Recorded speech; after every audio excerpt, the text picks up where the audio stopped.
Hello everyone and welcome to my channel. Today I will talk about the YONGNUO 50mm f1.8 lens for Sony full frame and APS-C cameras. There are currently a lot of 50mm lenses in different price categories for Sony cameras on the market. But why this lens be a good alternative for you and why it has replaced my other 50mm lenses, I will tell you today in this video. First, I will tell you something about the specs, then we will take a look at some test images, and after that we will come to the conclusion. This lens has an autofocus. It's not stabilized, it has 11 elements in 8 groups, 9 aperture blades, a max aperture of f1.8 and a min aperture of f22, a minimum focus distance of 45 cm, a filter size of 58 mm, a diameter of 68 mm and a length of 87 mm. It weighs 395 grams and has a price of 320 euro. The YONGNUO 50mm f1.8 bridges the gap between cheap plastic lenses and more exotic flair. Despite being very inexpensive, it has a robust build quality and smart handling extra, and it feels a high quality item in the hand.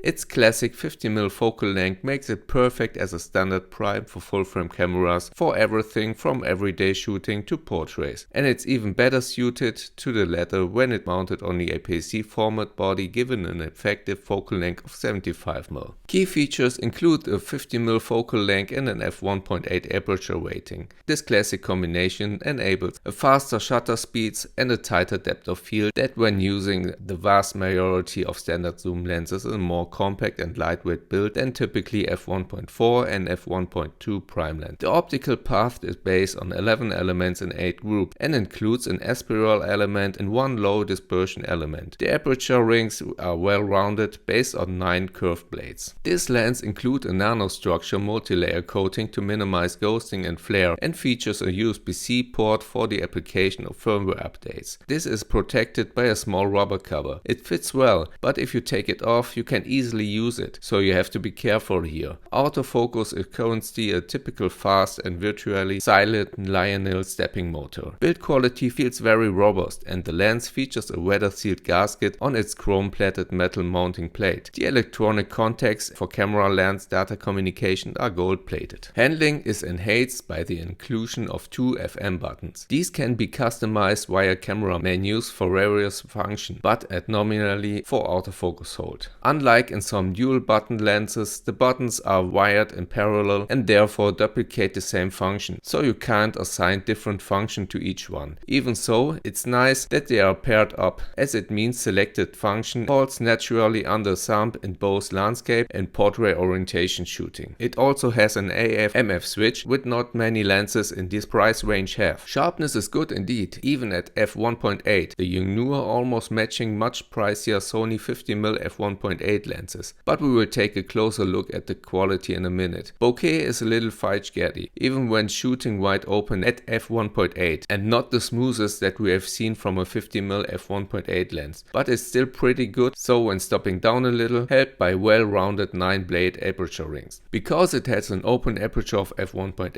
it's also very suitable for low light photography, as you can see here.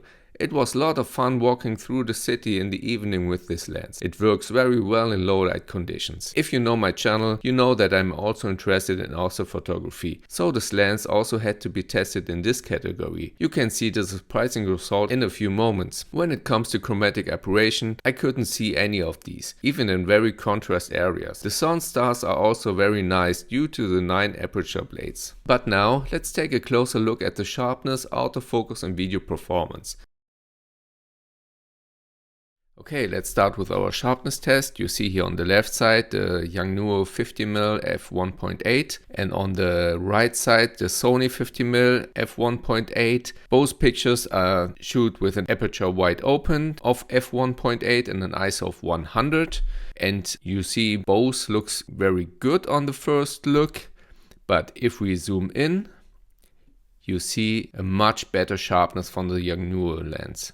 Look how soft the Sony lens is, and let's go to the edges and you see how good this lens is. The Sony is very soft at the edges and on the middle wide open.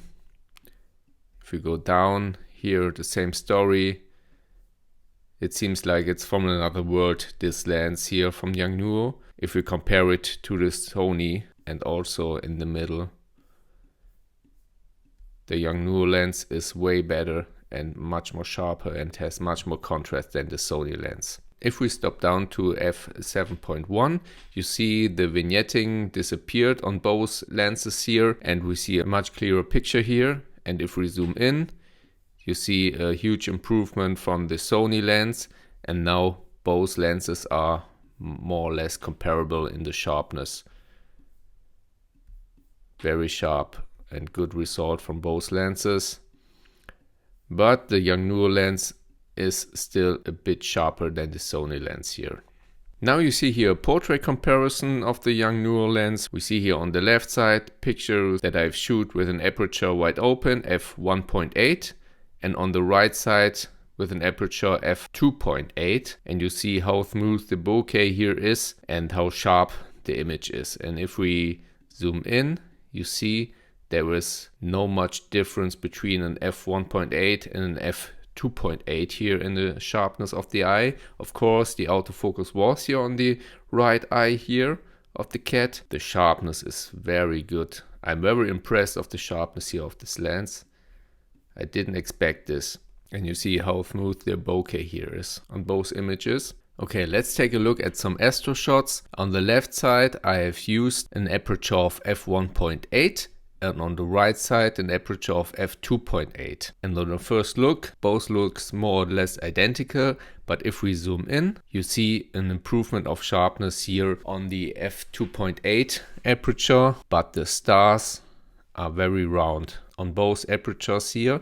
And if we go to the left side, to the left corner, you see a little bit of purple fringing here and a little bit of chroma at f1.8. But at f2.8, it's nearly disappeared here. And if we go to the right side, the same result. You see a little bit more chroma than on the left side, but still a good result here for 50mm lens. The stars are very round here in the middle. And here, this is impressive. You see also the Orion Nebula here. And this is a very good result for this lens. All in all, it's also recommended for astrophotography. Here another sharpness test. I shoot the left picture with an f2.0 and the right picture with an f6.3. And if we zoom in, let's reframe it a little bit. You see here excellent sharpness on both images. Okay, now we see a short autofocus and video test, and we see us again to the conclusion.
Welcome back. Standard prime lenses are exactly 10 or penny, but there are plenty of inexpensive options, including the Sony 50mm f1.8. This YONGNUO lens is a little pricier, but has a better build quality, more exotic handling, and delivers excellent all-round performance and image quality, as you have seen in this review. Bokeh could be a little smoother, but overall it's a great buy for Sony full-frame and APS-C cameras. It's a lot of fun to shoot with it, and the sharpness really surprised me. It's sometimes better than other 50mm that cost twice as much or more, and because of these features it has become my new nifty 50 lens. What do you think about this lens? Feel free to write it in the comments down below, and if you like this test, I would be happy if you can leave a like and subscribe to my channel. See you next time.